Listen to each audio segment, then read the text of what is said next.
นอบน้อมแด่พระผู้มีพระภาคอรหันตสัมมาสัมพุทธเจ้าขอนอบน้อมแด่พระธรรมคำสั่งสอนขององค์สมเด็จพระสัมมาสัมพุทธเจ้าขอนอบน้อมแด่พระสงฆ์สาวกผู้ปฏิบัติดีปฏิบัติถูกต้องพระวินัยปิฎกมหาวิภังค์ภาคหนึ่งเวรัญสพามกล่าวติเตียนพระผู้มีพระภาคพระสารีบุตรทูลถามถึงสาเหตุที่เห็นให้พรหมจรรย์ดำรงอยู่นานและบ่นาน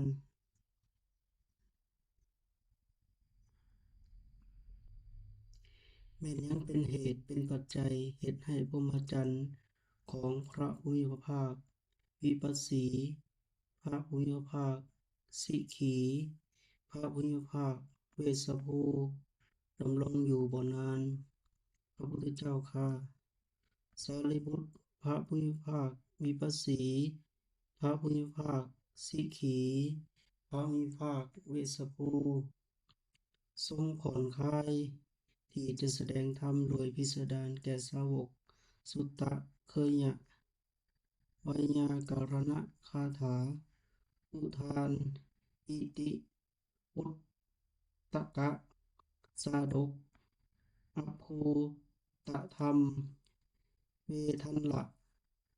ของพระผู้มีพระภาคทั้งสามพระองค์จึงมีน้อยบ่ได้ทรงบัญญัติสิกขาบทไว้แก่สาวกบ่มีการแสดงปาฏิโมกข์เมื่อหมดพระผู้มีพระภาคและพระสาวกผู้ปฏิบัติผู้ตามแล้วสาวกสั้นหลัง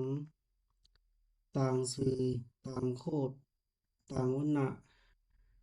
ได้เข้ามาบวชจากต่างตระกูลเขาเหล่านั้นพาให้พรหมจรรย์สูญสิ้นไปโดยไวเหมือนดอกไม้นานาพันธุ์กองอยู่เทิงแผ่นกระดานยังบ่ห้อยด้วยด้ายโยมถึกลมพัดกระจัดกระจายไปเพราะเหตุใดพระเพราะบ่มีเอา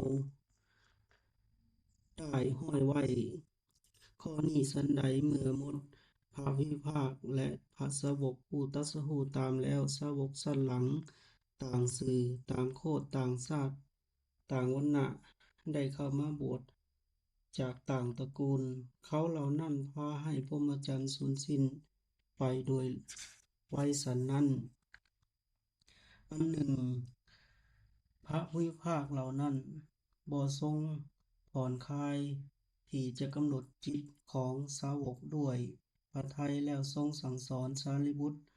เรื่องเคยเกิดขึ้นมาแล้วพระผู้มีพระภาคเวสสภูทรงกำหนดจิตภิกษุสงฆ์แล้วทรงสั่งสอนภิกษุสงฆ์1,000 รูปในป่าน่าสะพรึงกลัวแห่งหนึ่งว่าเจ้าทั้งหลายจงพิจารณาเส้นนี้อย่าพิจารณาอย่างนั้นจงตั้งใจอย่างนี้อย่าตั้งใจอย่างนั้นจงละสิ่งนี้จงเข้าถึงสิ่งนี้อยู่เถิดจิตของภิกษุ1,000 รูปที่พระวิภาคเวสสภูสั่งสอนหลุดพ้นจากอาสวะเพราะบ่มีความถือมั่นสารีบุตรเพราะในป่าหน้า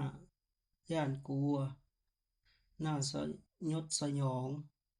จึงมีเรื่องดังนี้คือภิกษุผู้บ่ปราศจากราคะเข้าไปในป่าส่วนหลายเกิดความกลัวขนลุกขนพองสารีบุตรนี่คือเหตุปัจจัยที่เฮ็ดให้พรหมจรรย์ของพระวิภาควิปัสสีพระวิภาคสิกขีและพระวิภาคเวสสภูดำรงอยู่บ่นาน